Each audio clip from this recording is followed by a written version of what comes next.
nós vamos analisar a canção do autor Alessandro Vilas Boas chamada Quero Conhecer Jesus. Essa é uma música amplamente tocada nas igrejas, amplamente conhecida, e vamos tirar algumas conclusões que talvez você ainda não pensou para o nosso vídeo, para a sua vida, beleza? Então vamos lá, vamos começar. Primeiro com a letra, tá bom? Ele começa cantando Meu orgulho me tirou no jardim. Nós vamos aqui então despedaçando a letra, destrinchando ela pouco a pouco para ver o que o autor quer, que tipo de mensagem o autor quer nos passar. Ele começa então dizendo, meu orgulho me tirou do jardim. Então nós vamos entender que jardim talvez ele esteja falando, talvez seja o jardim do Éden, a própria presença de Deus, tá bom? Então ele diz que o orgulho dele o tirou da presença de Deus, do jardim, tá? Vocês vão ver que eu vou estar olhando aqui, né, para a esquerda de vocês, porque eu estou olhando minhas anotações, eu preciso dela, pessoal. Vamos lá, fica comigo, tá bom? Então ele começa falando sobre a queda. Exato, a queda, meu orgulho me tirou do jardim, relembrando o que fez Adão e Eva ao desobedecerem a Deus. Isso é interessante porque parece que quando ele fala o meu orgulho me tirou do jardim, ele está se colocando lá com Adão. Lá com Adão. Isso é boa teologia. Boa teologia, porque ele entende a representação federativa que os homens têm em Adão, inclusive ele mesmo, o autor aqui na nossa música. Ele entende que todos os homens estavam encabeçados por Adão e o que ele fez foi uma consequência para todos nós, certo? Isso é boa teologia, nós chamamos de a união representativa, ou federativa de Adão, que todos os homens possuem com ele. Mas ele entende que não só o pecado de Adão foi responsável, mas o seu próprio também, quando ele diz o meu orgulho me tirou do jardim. Então ele entende a responsabilidade de Adão, mas também ele entende a sua responsabilidade, e isso é importante, porque ao longo da história da igreja muitos questionaram a imputação do pecado de Adão sobre os homens. E isso mostra um bom entendimento dele também da teologia em geral. Porque ele começando a música com pecado, ele remonta a como Paulo começa a sua carta aos Romanos. Nos 3 primeiros capítulos abordando a universalidade do pecado da humanidade. Nós vamos ver que a tulipe também começa dessa forma, abordando a depravação total, porque o pecado é a primeira coisa que precisamos entender sobre nós. Nós, seres humanos, tendemos a estar distantes de Deus e achamos que somos o maioral. Mas esse é o primeiro ensino que o homem precisa ter, que ele é pecador e está distante de Deus, e a música começa dessa forma, apresentando então uma palavra já que inicia as pessoas, a congregação, em uma boa teologia. E ele continua, mas sua humildade colocou o jardim em mim. Sua humildade aqui, o sua parece, pelo contexto, ser Jesus, a segunda pessoa da Trindade, né? O próprio título deixa claro o contexto do sua humildade, colocou o jardim em mim. E é importante ele trazer a menção aqui a Jesus Cristo, porque Jesus Cristo é a razão dele ter voltado ao jardim. A humildade dele colocou o jardim de volta dentro dele. E essa referência à humildade de Jesus Cristo parece ser uma referência direta a Filipenses 2, versículo 5 ao versículo 8. Mas eu vou estar lendo com vocês apenas o versículo 8. Olha o que ele diz sobre Jesus Cristo, o que ele fez por nós. A si mesmo se humilhou, a humildade, tornando-se obediente até a morte e morte de cruz. Realmente o que Cristo fez por nós, por causa de sua humildade, nos trouxe de volta à presença de Deus, e é isso que o autor procura não só referenciar, mas tratar em toda a sua música. Mas em geral, essa frase é até um pouco enigmática para mim, certo? Porque ele diz, o jardim foi colocado nele. Isso é estranho porque na primeira sentença ele diz que ele foi tirado do jardim. O jardim como lugar físico, né? Meu orgulho me tirou do jardim.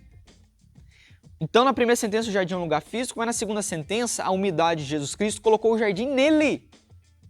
Você entende como o jardim na primeira sentença é físico e na segunda sentença ele é algo espiritual? É um pouco difícil de entender, às vezes um pouco enigmático. Mas, olhando a teologia bíblica do jardim do Éden, vamos poder esclarecer esse assunto e entender o porquê o autor pode estar dizendo isso aqui. Primeiro, então, o que é importante nós entendemos da teologia bíblica do Jardim do Éden. O Éden era um templo. Sim, isso mesmo. Ele era um templo. Ele tinha sacerdote. Ele, a semelhança do templo de Israel, era dividido em 3 níveis. Ele, a semelhança do templo de Israel, possuía a presença de Deus. E muitas outras semelhanças que não cabe a gente dizer aqui, tá bom? Ele era um lugar físico. O Éden lá era o templo, um lugar físico. E no decorrer da Bíblia, nós vamos ver que esse templo foi se desenvolvendo e tomando outras formas, tá bom? Nós vamos ver ele no templo de Israel, no tabernáculo, sendo o lugar da presença fixa de Deus. Mas nós vamos ver no Novo Testamento que o templo é Jesus Cristo, ele mesmo se refere como templo, quando ele diz que ele destruiria aquele lugar, mas ele mesmo reconstruiria em 3 dias, se referindo ao seu próprio corpo, como está escrito em João. E a verdade é que nós, quando estamos unidos a Cristo, somos também considerados templos de Deus. Porque em Jesus Cristo estava a verdadeira presença do Pai, e em nós agora, pelo Espírito Santo que habita em nós, somos também considerados esse templo. Textos tais como esses que vão aparecer na sua tela provam que nós hoje somos o templo de Deus. Então, o que fazia o Éden ser Éden era a presença de Deus. E a presença de Deus hoje habita em nós. Então, entende como faz sentido, por um lado, o autor dizer que o jardim foi colocado nele? A presença de Deus da qual ele caiu hoje já existe dentro do seu coração.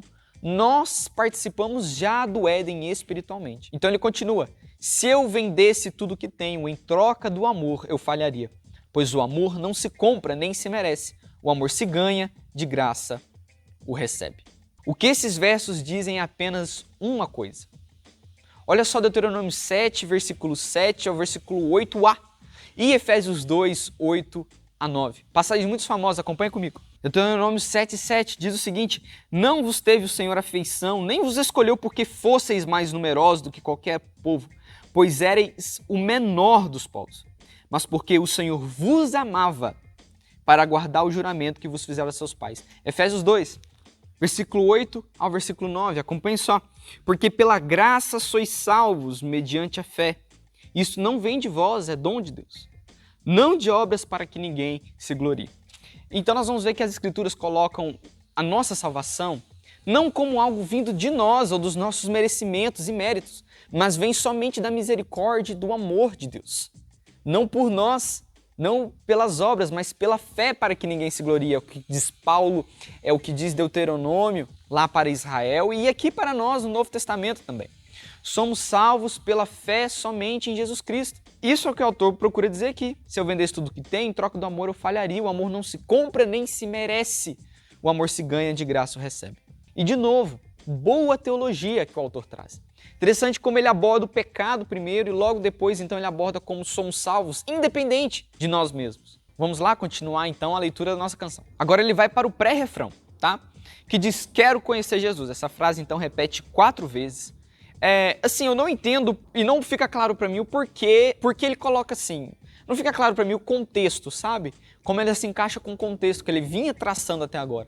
E agora ele diz, quero conhecer Jesus. Mas eu acho que eu posso tentar explicar, posso tentar entender por quê. Isso aparenta aqui, quero conhecer Jesus, aparenta ser uma declaração de consagração e busca de santidade. Pelo Cristo que acabou de salvar o autor da música, como ele diz nos versos anteriores.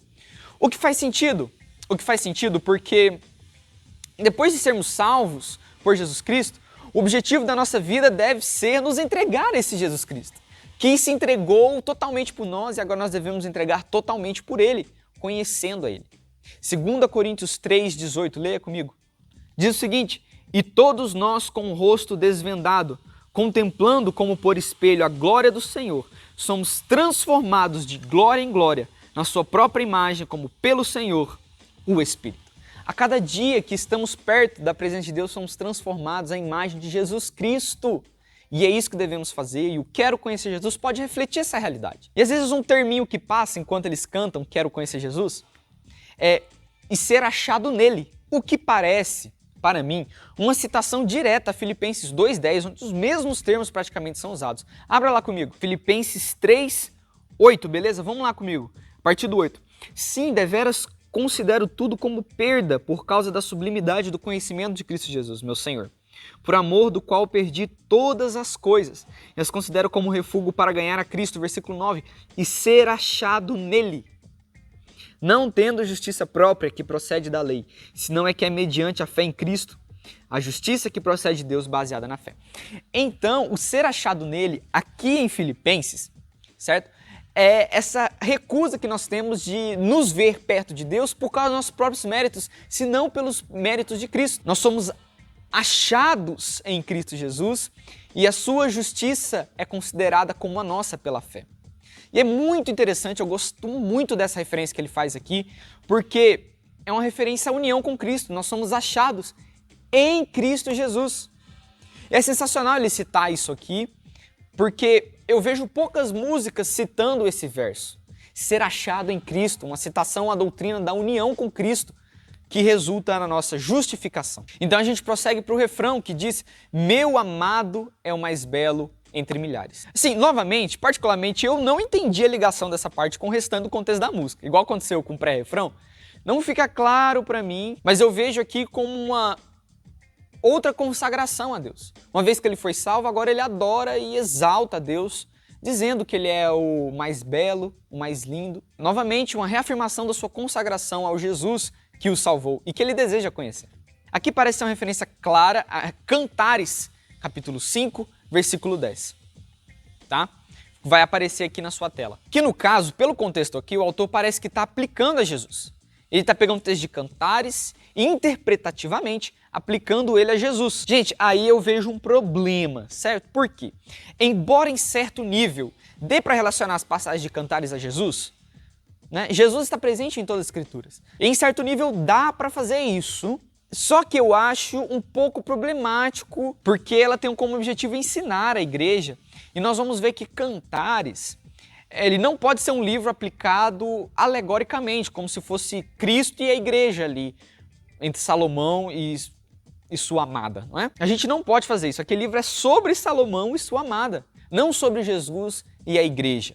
É um perigoso interpretar alegoricamente dessa forma. Eu não acho interessante, se não for explicado pelo ministro de louvor, se não for a igreja dotada de conhecimento escriturístico, é complicado. Às vezes faz mais um desserviço do que realmente um serviço, sendo que ele poderia ter colocado outra coisa que até encaixaria melhor no contexto, talvez. Para a última frase da música, nós vamos ver, então, o autor na ponte clamando Yeshua. Nada obstante Yeshua ser bem melódico e musicalmente cativante, gente, esse refrão gruda na cabeça de todo mundo. Você sai cantando Yeshua, Yeshua, não tem como. É cativante, é muito bom musicalmente falando, e isso ajuda a congregação. Isso é algo bom, isso não é algo ruim. Ajuda a congregação a fixar as letras da música. Mas ele particularmente ter colocado Yeshua aqui, para mim, soa um pouco off, fora de contexto. Essa é a minha crítica às três outras, o pré-refrão, o refrão e a ponte. Para mim, soa um pouco fora de contexto colocar Yeshua, a forma transliterada do nome de Jesus. Assim, eu não vejo aqui uma razão específica para que o autor fez isso. Se alguém tem alguma ideia, coloca aqui nos comentários, eu não consegui pensar em alguma. Então, assim, eu não vejo motivo para que ele colocaria uma forma difícil de falar Jesus. Gente, em uma igreja mais ensinada, ou talvez com a explicação anterior do ministro de louvor, ok. Mas em muitos lugares, corre o risco da pessoa cantar Yeshua e nem saber o que está cantando. E percebe que isso é um problema, porque ela estaria cantando uma língua que ela não conhece, uma palavra que ela não conhece. Certo? E se a pessoa não entende aquilo não é edificante. Você vai incorrer no problema que Paulo falou em Coríntios para aqueles irmãos que falavam em línguas dentro da igreja. Certo? Que eles falavam em outras línguas, mas não sabiam o que está falando e aquilo não edificava a vida deles. E se você não explicar, pode que você faça novamente, igual lá em cima, um desserviço para a igreja. E não um serviço. Tá? Mas assim, dentro das exigências, uma igreja educada e uma igreja que teve uma explicação do ministro de louvor, eu acho que eu não faria disso um obstáculo para a música, tá bom? Então, concluindo, conquanto não feita por um autor reformado calvinista, que o Alessandro Vilas Boas não é, nós vimos que essa música está enraizada com bastantes ensinamentos teológicos. Isso é interessante, não só teológicos, mas teológicos reformados, não é? E isso é muito interessante. A música de fato apresenta uma teologia boa, saudável e didática para a igreja. Ela fala de depravação total, solos Cristos, soberania de Deus na salvação, união com Cristo, exaltando a obra dele no homem e não no homem, certo? É uma música bem cristocêntrica, com boa teologia e definitivamente pode ser cantada na igreja. Pera aí, Esdras Calvino do futuro vindo falar com vocês, tá bom? Você vai ver que o fundo tá diferente, vocês estão na minha casa agora, eu tentei pelo menos repetir a camisa para dar um senso de familiaridade. Mas eu tô intrometendo vocês porque nesse momento do vídeo eu ia dar uma nota, certo? Só que ao longo da edição, ao longo que essa letra foi matutando na minha cabeça, eu pensei numa nota melhor e eu decidi mudar. Vou dar para vocês aqui a nota final, o que eu penso sobre essa música ser tocada na igreja, você ouvir ela em sua casa. tá bom? A primeira coisa que eu vou falar é que eu daria uma nota teológica para essa música de 80. Por quê? Eu acho que ela tem muitos pontos positivos, como eu acabei de dizer no vídeo, e eu acho que nós não podemos desmerecer a música por conta disso. Mas eu acho que ela não vai até o final, porque ela dá uma escorregada bem grave, eu acho para mim, na parte do meu amado é o mais belo entre milhares. Como eu falei, ela é uma frase um pouco fora de contexto, que nem precisava na música, e provinda de uma interpretação que eu não considero a mais saudável, certo? Então eu daria essa nota para elas de 80 para o aspecto teológico. E daria nota para o aspecto congregacional de 70. Isso mesmo, 70, porque eu vejo que apesar que seria uma música muito ponto positivo, gente, porque é uma música fácil de decorar, uma música simples e com uma letra muito robusta no começo, mas nós vamos ver que no final ela começa a dar uns deslizes e no aspecto congregacional são deslizes esses que eu não consegui perdoar, no sentido de que o Yeshua, como eu disse para vocês, ser uma língua diferente, o meu amado mais belo entre milhares, por ser uma interpretação não saudável de cantares, pode prejudicar a igreja. E são as partes também que mais repetem da música, se você for contar, né? Mas eu coloco a nota 7 com um asterisco. Por quê? Eu acho que com uma explicação certa do ministro de louvor, num contexto correto, eu acho que essa nota pode subir mais, dependendo do seu contexto. Mas eu decidi dar uma nota 7, que é uma nota mais saudável e mais justa para o aspecto congregacional, tá bom? Então isso faz que a música tenha uma média de 75, tá bom? Vamos voltar pro vídeo, vejo vocês. Obrigado pela participação de vocês aqui comigo. Não esqueçam de comentar. Não esqueçam de deixar nos comentários também, tá?